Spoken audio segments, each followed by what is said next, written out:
what you're going to see day by day, which is when basically I'm either an esotrope or an exotrope.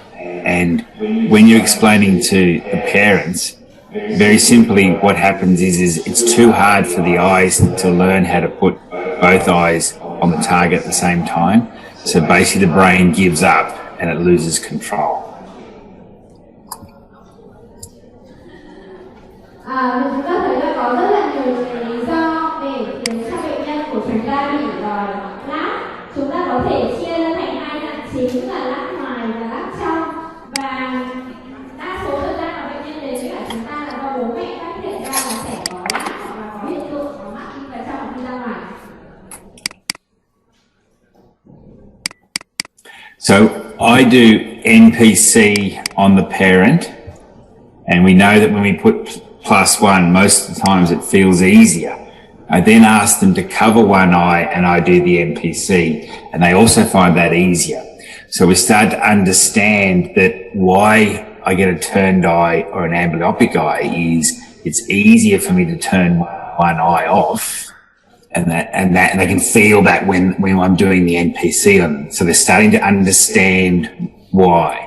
Now, of course, I would rather put the plus lens on you to make that easier, because that keeps the two eyes in track.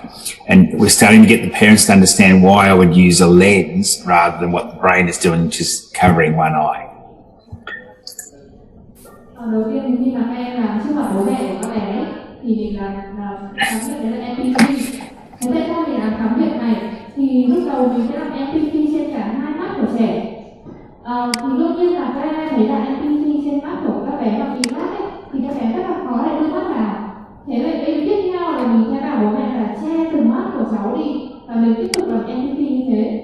Thì bố mẹ sẽ nhận ra là khi mà mình che một mắt rồi thì cái việc mà NPC cho cháu nó dễ dàng hơn rất nhiều. Và bố mẹ hiểu được là cái vấn đề của con và vấn đề con đang đưa hai mắt nó không cùng một hướng với nhau. Và tương tự sau đó khi mà làm NPC trên từng mắt rồi nhá, thì mình sẽ cho kính cộng 1 lên trên mắt của trẻ. Và mình cũng giải thích cho bố mẹ là khi mà đưa con để cái kính cộng 1 lên trên mắt của con thì làm cái việc con đưa hai mắt cùng nhau nó dễ dàng hơn.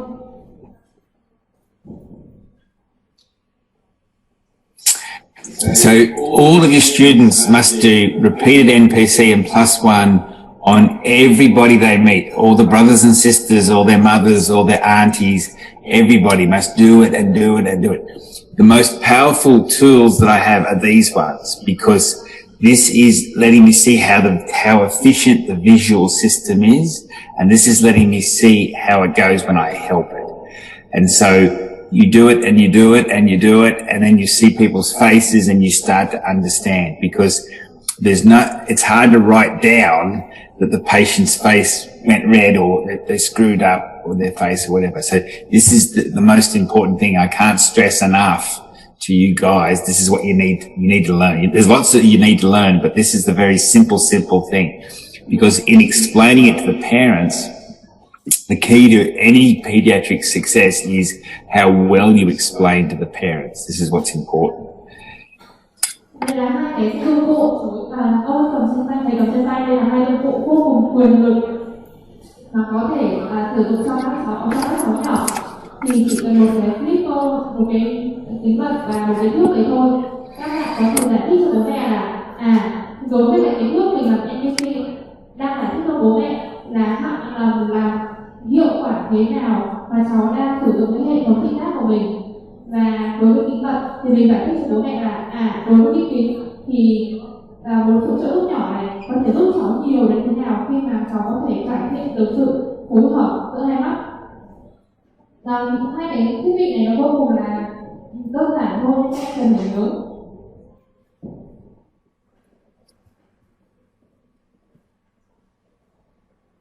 So why we get amblyopia is that if the brain stops using that eye, it doesn't learn to see, but also it doesn't learn to coordinate and control. So we worry about, explaining that to the boy. It's not, we can't call it the bad eye, but it's the eye that we didn't use, so it didn't learn. So the important part of dealing with strabismic is to have the brain being able to use that eye so it can learn, so it can become part of the team. Okay, and that's the important thrust in terms of amblyopia. We're not just treating one problem, we're trying to get the team to work together. Okay, so when we're dealing with that child, you know, we have to question the parents. Okay, yes, the eye is turning. We have to decide whether we need to do something about it. So the important part in educating the parents is them understanding the problem so they can observe the problem. But also the most important thing is the problem becoming more apparent? I'll just close the door.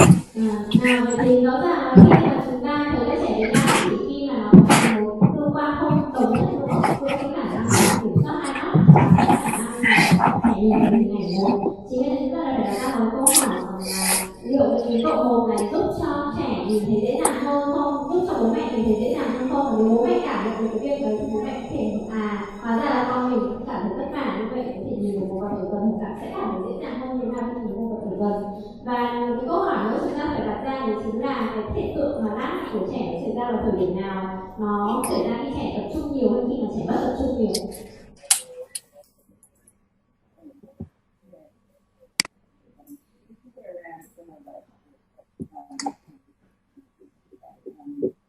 Good. So when we're trying to get the two eyes to work as a team, what we've got to sort of first of all find the reason why it's inefficient and why the brain is doing something about it. And the important thing is that as I'm learning to use my eyes, I am learning to coordinate them. So the baby from 6 months to 12 months is learning to put the two eyes on the target, which for me, it's like if you had two iPhones and you were trying to video the same thing and you had to control it, it would be very, very difficult to learn how to control those two eyes to video the same thing. What fusion is when those two videos that you're taking with those two phones, you've done it accurately enough that you can actually fuse them. If they're too difficult, they're too different, the brain can't fuse them. So we're learning to video with two cameras.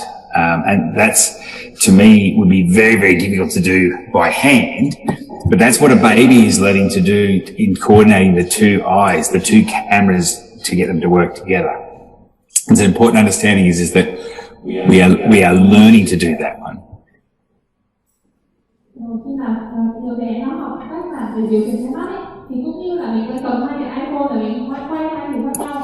Vậy nhưng dùng hai iPhone ở trên hai tay để quay cùng một thứ, nó rất là khó khăn để mình quay chính xác trên một cảnh như thế. Thế vậy thì cái hợp thị là gì?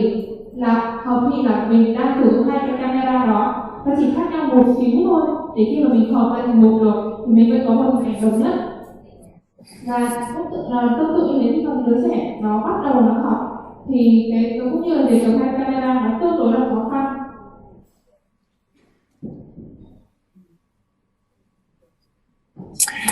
So the important thing in the learning to video the two things is that as we get older, we get better at it. We learn how to coordinate it better. And so this is where the child that will have the intermittent strabismus at a younger age, that is actually learning how to control it and is getting better at it, that strabismus will become less frequent and the child is sorting its own problem out. By the same token, the older we get, the greater demands we place in our visual system. We want to do more because we're more active, we're into things more. And so by placing greater demands on the system, am I increasing that fatigue and that difficulty? And I'm then causing the eye to break more often because the brain wants to do this, but the two eyes won't coordinate, so let's get rid of one of them. So that's the child that is seeing more strabismus as we get older. Trẻ lớn lên nhá, thì cái nhu cầu sử dụng hai mắt của trẻ nó lại càng ngày càng phức tạp hơn, đúng không? Cái thời gian đầu trẻ có thể nó có thể chỉ lát từng lúc thôi, thì rồi chứng tỏ bây giờ là trẻ đang cố gắng để có thể xử lý được cái hiện tượng này. Tuy nhiên là đến về lâu thì là cái nhu cầu mình cần nhu cầu sử dụng các hai mắt này càng nhiều lên, thì lúc này nó sẽ trở thành phát hiện, đúng không? Không còn từng lúc nữa là phát hiện, nếu là bố mẹ phát hiện là cái rất là tự giải dùng Strabismus is a journey. There's a cause. It's a complication along the road, and that's where, by educating the parents and educating them in their observations, is this becoming more frequent? Well, perhaps we are going to have to do something about it. If it's becoming less frequent, well, maybe we can just keep watching it. So when you examine a young child with strabismus, you say, well, okay, this is the examination result today, okay, which may be different in 3 months, in 1 year, in 5 years, because the journey is how we're going along. So the important thing is to educate the parents, make them feel comfortable with then communicating to you that what they are seeing, is it becoming more frequent, less frequent, and then you review. And you must review in 3 months or 6 months, depending on where the child's at, because you don't give an answer today that means everything for, 20 years. It's a journey that we are on. Quá trình hình thành rác của trẻ nó hoàn toàn có thể là nó là một lúc của giai đoạn đầu bố mẹ chưa được con người trong quá trình phát hiện và như đã hiện ra rồi. Điều này chúng ta sẽ phải yêu cầu bố mẹ hướng dẫn bố mẹ cách để chúng ta thu thập được nhiều thông tin tốt nhất có thể. Cách thu thập thông tin tốt nhất là mỗi 3 đến 6 tháng một lần các em có thể review lại trẻ và kiểm tra lại các kết quả của trên trẻ. So when we're deciding to do something about this or not, I mean, we have to decide, and we have to have a bit of a criteria. And Sue Cotter is a researcher, a pediatric researcher. I'll send, Min might have heard of this lady, but she's done a lot of research and very complex research. She's great. And she's the source of most of the understanding. But I flew to Sydney to watch her speak once, and it was about when to describe for intermittent exotropes, and I was very keen to hear the answer. And when I got there, she said 50%, and I was a bit disappointed. And she said, yes, sometimes it works and sometimes it doesn't work. And the important message is that each one of these is different. It's a journey. What happens today doesn't necessarily happen in 6 months' time. And I've had a couple of children over the years where within 6 weeks they went from intermittent exotropia with no amblyopia. 6 weeks later they had amblyopia, and it was like, oh my God, how fast did that happen? And this is the important thing is that, look at that child, I should have tested them after 3 weeks, which of course you never do. But the important thing is that the journey and the education to the parents, and we're all on this journey. Go. Vậy thì thầy có nói đến tên của một cái nhà nghiên cứu rất là nổi tiếng ở nước Mỹ, đấy chính là Susan Potter. Đây là một trong những bà có nghiên cứu rất là nổi tiếng, và ông có thầy có cái cơ hội đi thăm rất là nhiều cái trung tâm mà hướng dẫn và các bài tập về therapy ở các hoạt động trên Úc, và sau đó nó cũng đến thành phố Sydney. Khi đến Sydney có đặt câu hỏi là liệu cái bài tập PT này có hiệu quả cho tất cả các đối tượng hay không, câu trả lời chỉ cần 50% thôi. Thì rõ ràng là cái bài tập thị giác hai mắt nó sẽ dành cho từng đối tượng một, chứ không phải là sẽ phù hợp tất cả đối tượng khác nhau. Có những người thì người ta sẽ chịu đựng được và người ta sẽ tập và vượt qua được, có những người thì không. Tuy nhiên là nếu mà đấy là một cái quá trình, nếu quá trình đi và ông cũng từng gặp một cái trường hợp của trẻ sau khoảng 6 tuần thôi, thì có thể sẽ khá ngạc nhiên trong cái quá trình tập này. There's many uncommon reasons for astigmatism, and obscure ones, and damage through birth, forceps delivery, and various things. But by far, the most common one you are going to find is through a refractive problem or an accommodative problem. And that's where we have a response to an inefficient focusing system. If I try too hard, that's my esotropes. But if I can't hold it together, that's my exotropes. And your exotropes are more likely to occur when I'm tired, when I'm going to sleep, I've had my bath, I'm ready to sleep, I'm tired. And so often those ones you might not see in your room because they're not ready to go to bed tired. The esotropes, you're often going to see them worse when they're concentrating. So the parents will see them when we're eating, for instance, they're sitting around the table concentrating on my food. Obviously my human motivation of hunger is quite strong, so I'm going to try hard to get my my pho noodles in my mouth, and then, or my bun charm. I get my bun char pork in my mouth, and that's when I'll see that esotropia. So it goes back to then is when we assess them is what is the cause and how well do they respond to plus. Thì rõ ràng là cái việc mà bệnh nhân bị đát thì nó bị phụ thuộc vào rất là nhiều các nguyên nhân. Chúng ta phải hiểu là cái bệnh nhân mà bị đát ngoài thường là không có cái hiện tượng đát ngoài nhiều khi là phải mệt quá và cuối ngày thường sẽ tự động gây ra. Bởi vì đát ngoài là bệnh nhân thì luôn luôn cố gắng để đưa hai mắt thẳng vào. Thế lúc nào mà bệnh nhân không cố gắng đưa hai mắt thẳng vào nữa thì tự nhiên lúc mà bệnh nhân đang rất mệt rồi, đúng không? Thì mắt bệnh nhân bị đát ngoài. Còn ngược lại đát vào trong thì nó lại xảy ra và nó lại tồi tệ hơn trong lúc mà tập trung nhiều hơn, trẻ càng tập trung nhìn vào trẻ càng bị đát vào trong nhiều hơn. Chính vì thế nên là chúng ta hoàn toàn có thể thử một số cái ví dụ cái lúc mà chúng ta yêu cầu trẻ chú ý, chúng ta xem cái độ đát của trẻ như thế nào. Nếu như mà các em thấy là trong lúc mà trẻ tập trung nhiều thì nhiều thì em sẽ đát hai mắt của trẻ rất là thẳng. Rồi chúng ta những cái lúc mà mình thấy như vậy là khi trẻ rất là mệt mỏi như vậy ra.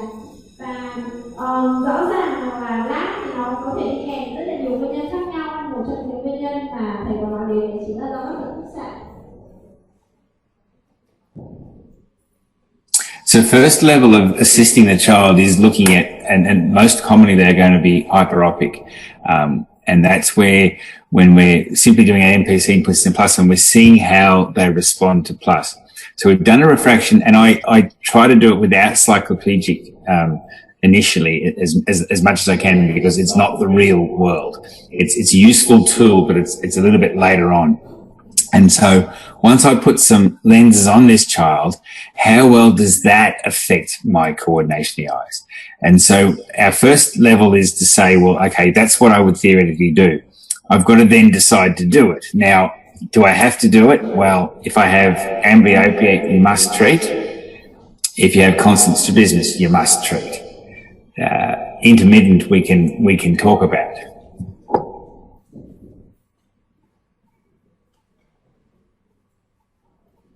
Nào vậy thì nếu như mà trẻ của chúng ta mà đến khám với chúng ta thì thầy sẽ muốn là kiểm tra trước ở cái tình trạng là chưa nhỏ về đường tiết để xem cái trạng thái lát của trẻ như thế nào. Mặc dù là về đường tiết sẽ cho chúng ta rất là nhiều thông tin, nhưng mà nếu mà chúng ta chỉ chăm đi về đường tiết thôi thì chúng ta sẽ vô tình bỏ qua hết tất cả cái giai đoạn mà trẻ đang bình thường đang tiếp xúc với các cái vật tiêu, đang xử lý tất cả sử dụng hai mắt của trẻ tốt như thế nào.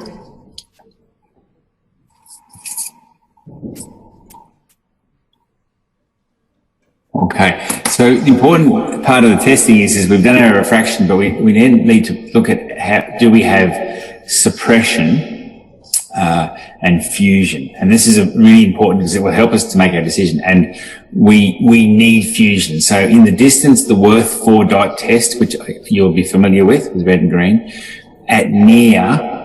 The mirror polar test is my favorite. Now, mirror polar is you put a polarized pair of glasses that you use with the stereo test, and you ask the child to look at a mirror. Now, if one eye is suppressing, that eye will appear black because with the polarizing, no light is coming through. Very simple test, and children can understand it. We then give you assistance, put some lenses on. Does that help me to get fusion? For the ESOs, bring the mirror closer. Does that help me to get fusion? With the near ret, do I put an ad on? Does that help me to gain fusion? Because particularly with the ESOs, if I can gain fusion up close, that is the desired position we want to do. So we want to look at what we need to do is to gain fusion. Vậy thì cái test nào một trong những điều mà chúng ta cần phải lưu ý với cả bệnh nhân có lát và bệnh nhân có đôi thị lỗi thì chính là hiện tượng bị ức chế một bên. Hiện tượng bị ức chế một bên nó có thể xảy ra trong cái quá trình mà chúng ta thử thị lực cho bệnh nhân cả xa lẫn gần. Có những test nào chúng ta có thể sử dụng để chúng ta kiểm tra hiện tượng ức chế. Thì một trong những test mà các em hay học đó là test 4 điểm bố ức, đúng không? Test 4 điểm bố ức là một trong những test rất là thú vị. Nhưng ngoài ra thì có một test khác thầy giới thiệu cho chúng ta rất là đơn giản, gọi là mirror polarized. Có nghĩa là các em sử dụng cái kính phân cực của các em cho bệnh nhân nhìn vào gương.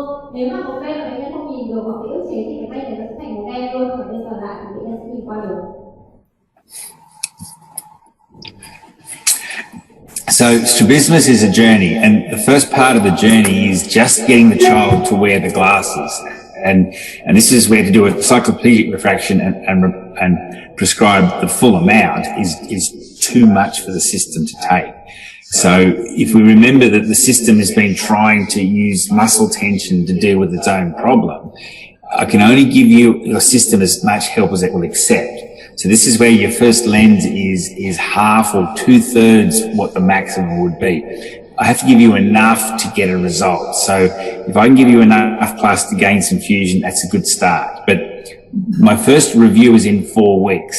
So the first job for the parent is to get the child to wear the glasses. That's the first thing.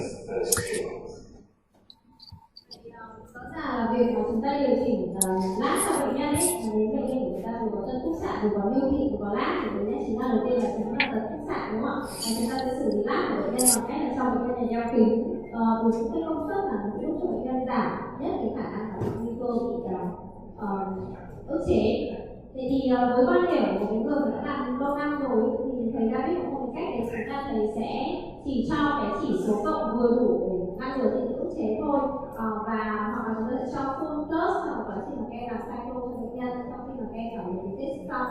Thì với các bạn Y2 này, nếu như bệnh nhân của các em có miễn thị và có kèm lát trong thì các em sẽ cấp toàn bộ chỉ số cộng cho bệnh nhân. Với các bạn Y3 và Y4 thì các em có thể cân nhắc một điều là trong quá trình mình tinh trị tính mình có thể cân nhắc một việc một phần trước cho bệnh nhân để giúp cho bệnh nhân cân đối với cả những đó, nhưng mục tiêu của mình cũng phải là tốt và mình cũng sẽ.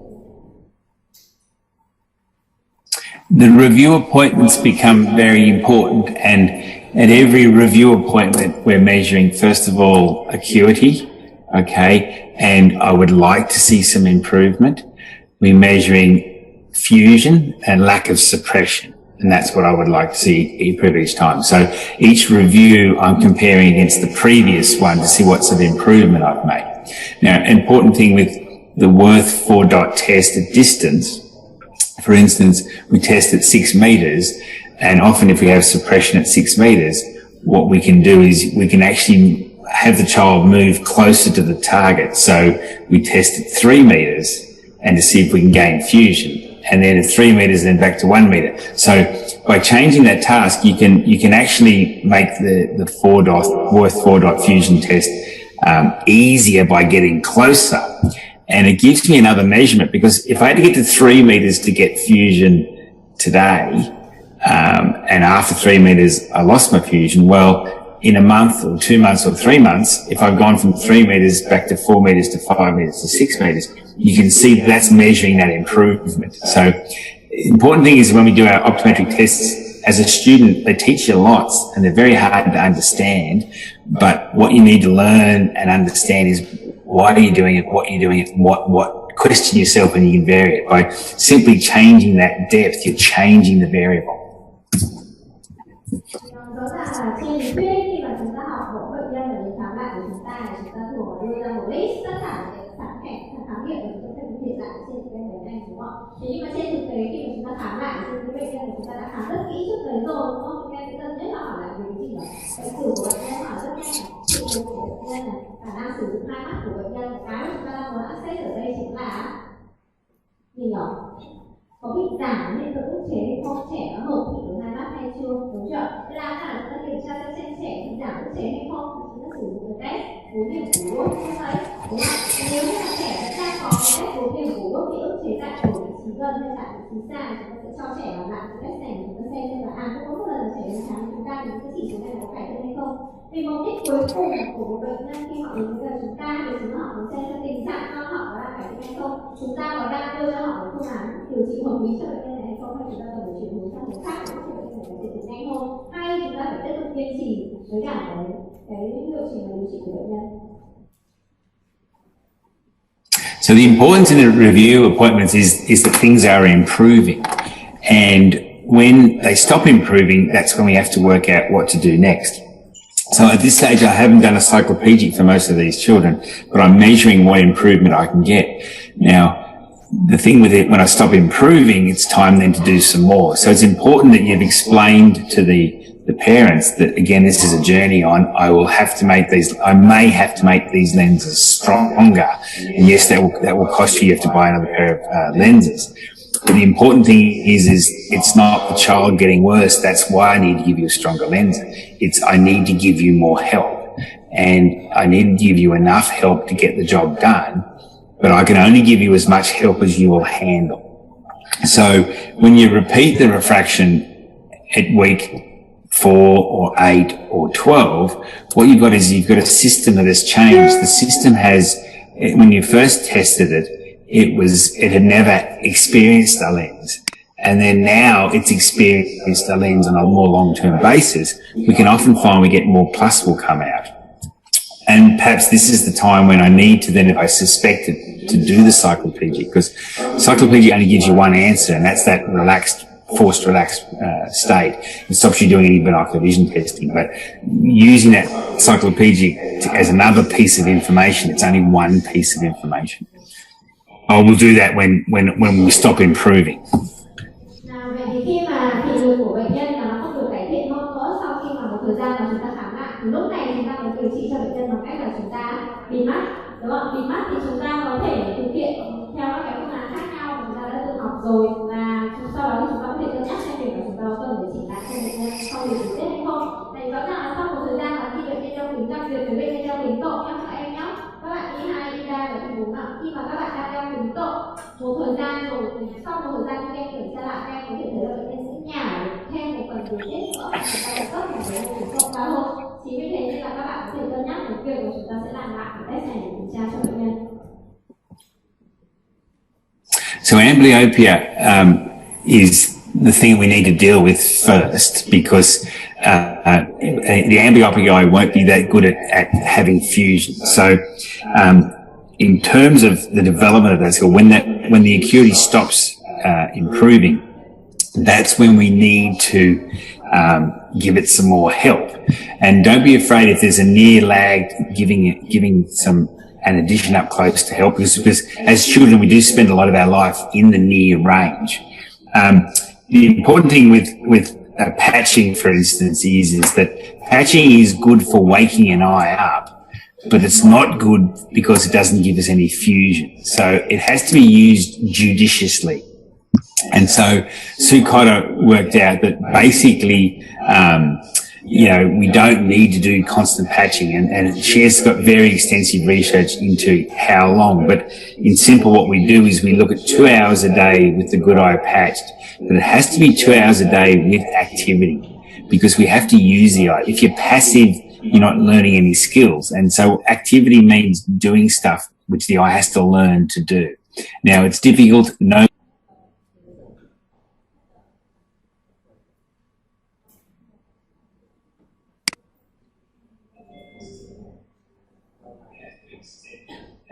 It won't always work. We're still there.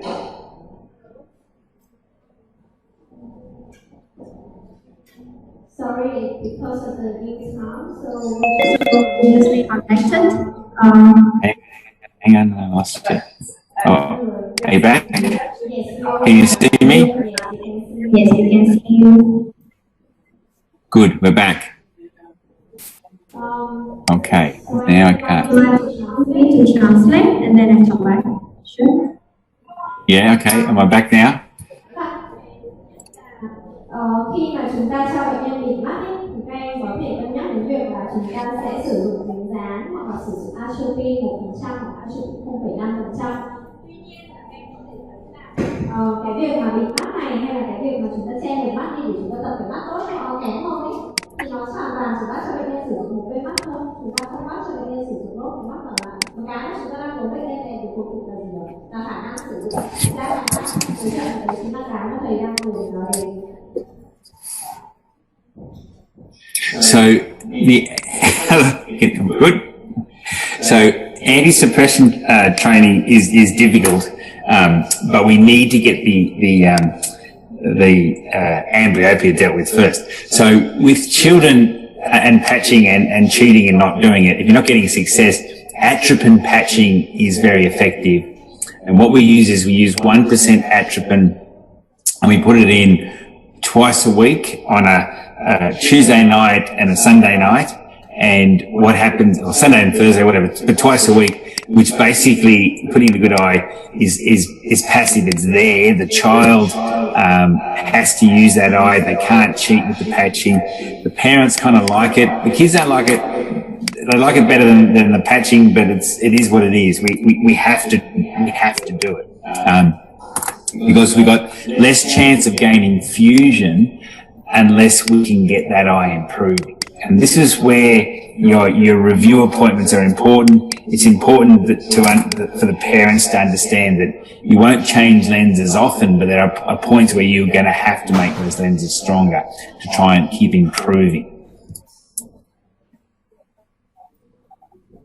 Có rất là nhiều cách để cho các em có thể vì nếu như mà có những cách mà thầy hướng dẫn chúng ta sử dụng thì chính là sử dụng atropine để chúng ta ra khỏi mắt.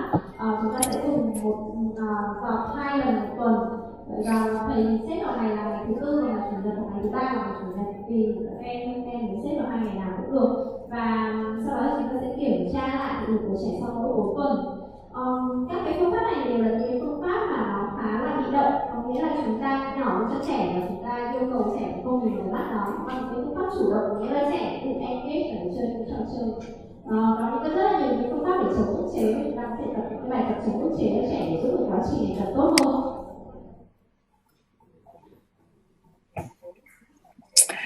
So anti-suppression is difficult, and this is where are we okay? So anti-suppression is difficult, but it requires you to teach the child to overcome the fact that I have one eye being turned off. And so using prisms, using various VT techniques, which basically we have to teach the child that they have two eyes and to see two images. And that is a whole topic on itself, which is difficult. There's no quick fix, but basically we've got to try and gain that fusion. We have to give you as much help. We have to strengthen the lenses to the point where we're making it easy enough for you to get some fusion. And there's some kids that no matter what you try, you're not going to get there. And that's where surgery becomes an option. And surgery is not a good option because you're basically cutting a muscle, which means you're cutting that muscle and you're cutting a whole bunch of nerves that attach to it. So you're physically straightening the eye, but you're not fixing the problem. And the problem we get often is that parents expect that they'll pay the money for the surgery and the problem will go away. But it's not that simple. By straightening the eye, you aren't fixing the problem, and there's the underlying focusing problem that is still there. And so it's just a step on the journey. Ophthalmology, medicine, that's what they go to. It's what they do. The kid looks better, cosmetically, that's what you're trying to achieve. But oftentimes the need for that second and third surgery comes about because we haven't dealt with the initial problem, and that's the inefficiency in the focus system. Why did the brain want to turn one of these eyes off? So you're going to try everything you can before surgery. And that is the difficulty in the public system is ophthalmology is, glasses surgery, where you go, they don't have the time to invest in trying to deal with the actual cause of this business. Thì khi mà chúng ta tập cho trẻ thì có rất là nhiều cái kỹ thuật tập của cái bài tập kết hợp với nhau để chúng ta cải thiện cái hình của trẻ. Em có thể cân nhắc đến việc sử dụng lăng kính, sử dụng cái phương pháp tập mới hơn, ví dụ như sử dụng dây prop, sử dụng các cái thiết bị đi cùng, kể cả sử dụng kính cộng, nên là cái quá trình là sử dụng kính cộng giúp cho trẻ phối hợp tốt hơn. Phương pháp cuối cùng mà chúng ta sẽ cần phải để đến khi mà trẻ không đáp ứng tốt thì chính là phẫu thuật. Tuy nhiên là chúng ta cần phải lưu ý là đa số các cái phẫu thuật thì nó xử lý được cho các trẻ cái khâu thẩm mỹ từ bên ngoài, tức là nhìn từ bên ngoài là trẻ không còn bị lác nữa. Thế nhưng mà về bản chất thì theo các em thì khả năng quy tụ với khả năng hậu thụ của trẻ nó đỡ hơn không? Nếu như chúng ta không huấn luyện cho trẻ, nhưng chúng ta không tập cho trẻ thì quá trình đấy nó không được hình thành và kết quả là trẻ không được phát triển thì các hai mắt một cách bình thường nhất. Được chưa? Cái việc có phẫu thuật ấy, nó sẽ có những cái chỉ định nhất định, chỉ có những cái chỉ để chúng ta phải có chỉ định phẫu thuật cho trẻ mà thôi. Đôi khi cái việc mà chúng ta cắt bớt cái cơ đi nó làm ảnh hưởng đến quá trình tập luyện của trẻ, cho nên là sau đấy các em tập trên cái trẻ mà đã từng phẫu thuật rồi càng khó khăn hơn so với đặc biệt là trẻ chưa từng phẫu thuật. we've put a virtual reality machine in, and we're using that with anti-suppression. That's a little bit expensive for your budget, and it's not that practical. We don't really know how it works, but it is becoming a very effective tool because we can turn both eyes on it at the same time in quite bad strabismus. So we're still learning how to do that one. And again, with any sort of VT, any sort of this, every case is different. You have to just accept that it's a journey, and you have to keep working with that child. Okay, that's a very quick explanation of a very big topic of strabismus. Is there any questions there? Thì thầy đã tóm tắt cho chúng ta toàn bộ về việc khám lát và khám trên một trẻ bị nhãn. Trẻ nhãn nhi là một trẻ em nhỏ của chúng ta. Cái quá trình mà chúng ta xử lý bệnh nhân nhiều thị cũng như là quá trình mà chúng ta xử lý bệnh nhân có lát. Các em có câu hỏi gì không ạ? Có câu hỏi gì không ạ?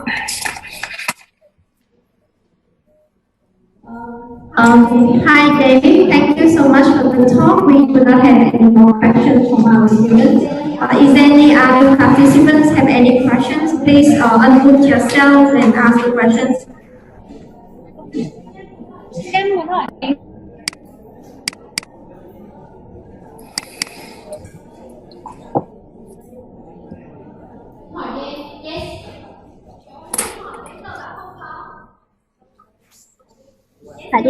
Yes, there one question from our side. Vừa nãy thì thầy có nói là một bệnh nhân bị nhiễm và lát trong thì đầu tiên thầy phải cấp một phần thuộc cộng, sau đó thì mục tiêu cũng là cấp hết đủ viễn nhẹ thì tại sao phải làm? So David, there's one question from our third year student. A patient with hyperopia and strabismus, so esotropia. And you have mentioned that we will just give them half of the hyperopic power. Is that correct? Are we going to give them full cycloplegic power? No, you start with a half or maybe 2/3, but you want to start with enough to try and gain some fusion. Okay, so full cycloplegia is too much for the child to handle. And so you may need to make it stronger later on, but what you want to give is enough to get some fusion. Okay, that's the goal. But you will need to probably use more later on. Yeah. Thực ra là nói thì ở trên lý thuyết thì chúng ta đã biết rồi, đúng không ạ? Các em sẽ cấp toàn bộ cái chỉ số mà bị viễn cho bệnh nhân, toàn bộ chỉ số viễn đặc biệt là trên những bệnh nhân bị lát trong. Tuy nhiên là với quan điểm của thầy thì đây là một trong những quan điểm của một trong những học trên thế giới thôi, thì người ta sẽ chỉnh một phần trước để giúp cho trẻ có khả năng hợp thị trước, để giúp cho trẻ dễ chấp nhận cái kính này hơn, và sau đó thì tăng dần. Thật ra thì nếu như trẻ không có lát thì chị cũng sẽ cân nhắc là điều chỉnh một phần, nhưng vì trẻ có lát, trong câu hỏi của em, chúng ta dựa trên quan điểm mới của chị thì chị vẫn sẽ quyết định là tất cả những chỉ số kính. Một câu hỏi nữa từ Nam đúng không? Yes, and one more question from our student. Just a minute.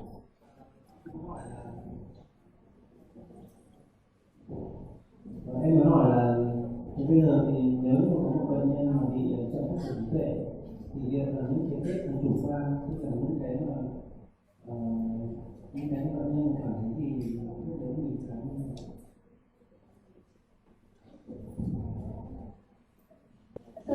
So there's another question about if a patient is having delayed developmental milestone, or the children with difficulty or special children, then how can you do all the tests subjectively, because those are the kids with delayed developmental milestones? So delayed development. This is where you must use your experience and your practice and your RET, and simple things like if I have a toy and I'm waving it around, can the child grab the toy? Put some plus on them, because my RET, most commonly they will be hyperopic. So you put some plus on, and then does the child does it grab it better? So you must use other methods and performance and observation. And this is the skill that you can only learn by doing it. But don't be afraid to put a lens on the child, because You can't hurt them with the lens. We're helping you to develop your own skills. So, difficult. And that's where those children, you are more likely to use a cycloplegic earlier on, because you need to know, is the problem big? And that's where, fortunately, cycloplegic with a handheld autorefractor is a very good tool. Vậy thì rõ ràng là trên cái nhóm bệnh nhân như này thì rất là khó để cho em có thể làm tất cả test chủ quan một cách dễ dàng. Tuy nhiên là em có thể kiểm tra thì một cái test crossing bằng cách là cầm một cái thể ghi sức mạnh của trẻ, xem trẻ có làm hơn không. Cho trẻ đeo cái kính cộng cao, thường cái trẻ sẽ phát triển trí tuệ thường là đi kèm với cả tập trung cái ảo viễn thị cao, thì mình có thể cho trẻ đeo một chút kính viễn là xem là trẻ có dễ dàng cầm nắm cái đồ vật đấy hơn không. Nếu trẻ nắm bắt được nhanh không thì chứng tỏ là trẻ đã phối hợp tốt với chúng ta hơn. Ngoài ra thì đây là một trong những đối tượng mà các em sẽ muốn nhỏ về điều tiết càng sớm càng tốt. Tại vì sao nhỉ? Tại vì nếu mà mình nhỏ về điều tiết sớm cho bệnh nhân, mình xác định được tật khúc xạ chuẩn cho bệnh nhân thì mình cũng xử lý được sớm trên những bệnh nhân này hơn. Đúng chưa? Còn ai có câu hỏi nào khác không ạ?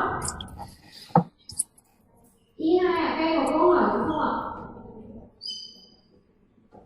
Em đã đi lên trên kia để có việc Y3 ạ. Vâng ạ.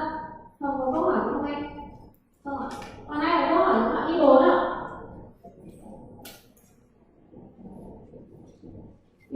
We done with all the questions. I guess the thing to mention is that when you're explaining this to the parent, that I'm not giving you this pair of glasses to fix the problem. It is a journey, because the child will keep growing, the demands will keep improving. So what you're saying to them is that this is the help for now. I'll give you enough help to start moving. We may need more, we may need less. But when we're on a journey, I don't know what's going to happen. And that's why you must come back for reviews. And that lets you come back and you have to reassess what you and take your notes and you take your notes and take your notes. So again, you've got to start somewhere. So 50% isn't exactly the rule. It's enough to get started, but you will need to change things later on. Vâng, vậy thầy vừa nói đấy chính là một trong những cái thông điệp cuối cùng mà chúng ta cần phải nhớ. Đấy chính là việc điều trị cho trẻ nó không phải là một việc của giải một bài toán mà các em chỉ đưa ra phương án xử lý là xong. Nó là cả một cái quá trình mà chúng ta sẽ đi cùng đồng hành cùng với các bệnh nhân này. Y2 ơi, nào vậy thì khi mà chúng ta đồng hành đi cùng với cả bệnh nhân trong suốt quá định sự và quá trình này, chúng ta không biết là thị lực của trẻ thực sự có cải thiện không, chúng ta không biết là thị giác hai mắt của trẻ thực sự cải thiện hay không, nhưng chúng ta sẽ là cái người đồng hành cùng với các bạn, thì chúng ta sẽ là cái người mà hướng dẫn cho bạn ấy đi cái con đường của bạn ấy, sẽ là cái con đường để có thể giúp cho bạn ấy phát triển thị lực tốt nhất, được chưa? Đấy, thế thì cái đích đến của chúng ta nó không phải nó thứ nhất là nó rất là cao, nhưng mà các em đi con đường nào để đó có phải là con đường ngắn nhất mà em đang lựa chọn cho bệnh nhân của em hay chưa, thì đấy là nhiệm vụ của các bạn bây giờ, cho chúng ta học thật là tốt để còn có thể xử lý được những cái đáp án, xử lý được những cái câu hỏi khó của bệnh nhân dành cho mình, đúng chưa nào?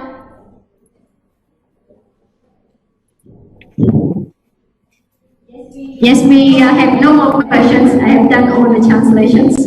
That's good. So I have myopia to talk about next.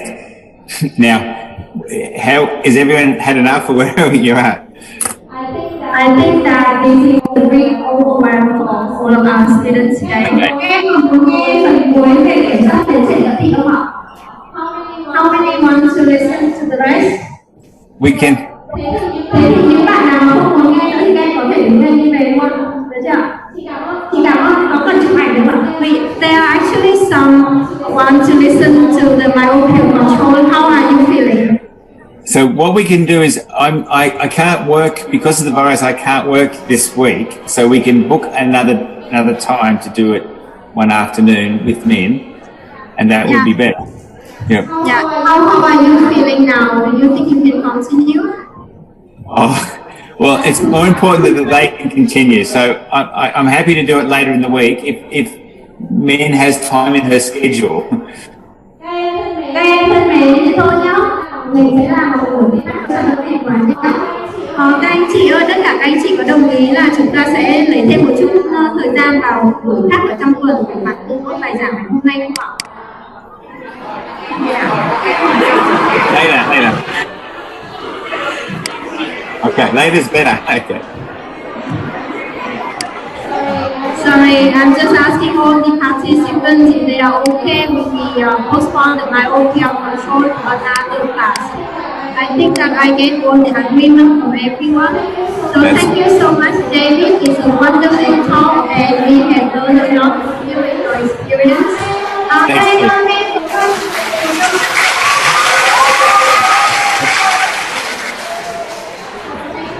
Thank you. No problem. I'll speak to me and we'll arrange a time. That's good. Thank you. Thank you so much and have a great day. You too. See you then. Bye. Bye everybody. Thank you.